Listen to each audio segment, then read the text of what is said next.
Vanakkam, Namaste, and welcome to Dr. Shah's Clinic. My name is Dr. Shah, and I specialize in treating male infertility and solving complex sexual health problems.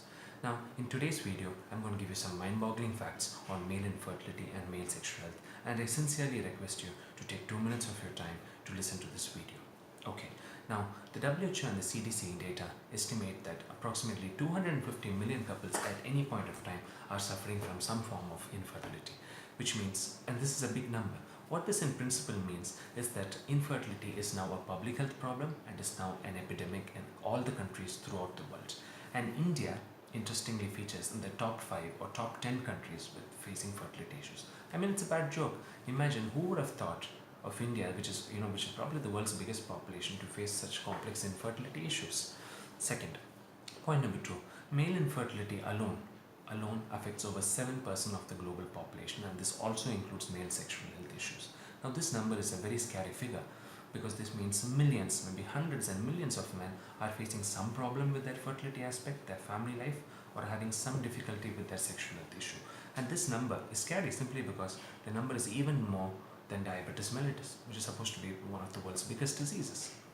Okay, point number 3, most of the time we see men take native treatments for treating problems like erectile dysfunction, premature ejaculation, treating problems with their semen like slow sperm count, treating conditions like azoospermia, for which even allopathic treatments are really struggling to find a proper solution.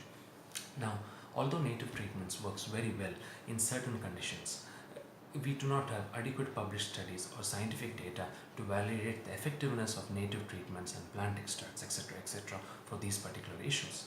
So I strongly urge you not to go for such treatments, but look at proper, ethical, validated scientific treatments for your problems. Point number 3. Today, sexual awareness is very poor.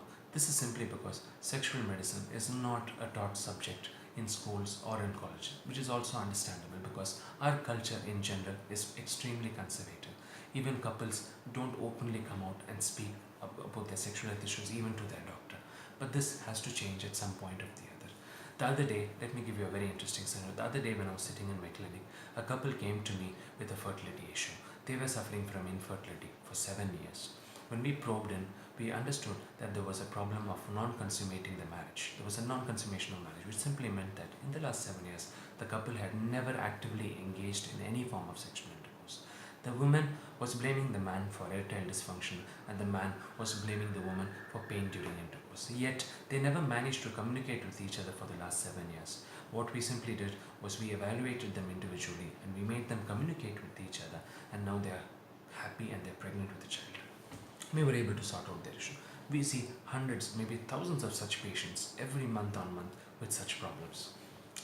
One of the most important things that we seem to come across in our clinic today is that most of the time when men come with a particular problem, when we tell that the problem is when the couples come to the clinic with a particular problem, when we find out that the problem is in the male, when we tell men that okay, the reason for infertility is because your sperm count is low, or your sperms are not good, or you have a sexual health problem, we see that their ego gets hurt. Men feel less men when they're diagnosed with male infertility or male sexual health issue. And this is understandable because we have seen this trend in different countries all over the world. It's understandable, it hurts a man's psychology. What's also sad and what's also very interesting from a scientific viewpoint is that in men who are diagnosed with complex problems affecting their semen, what we have seen is that it kind of impairs their sexual life.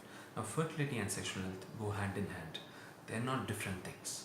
Now, you need to have a good sexual health to have fertility, and if your fertility is ensured, definitely your sexual health will also be good in the long run.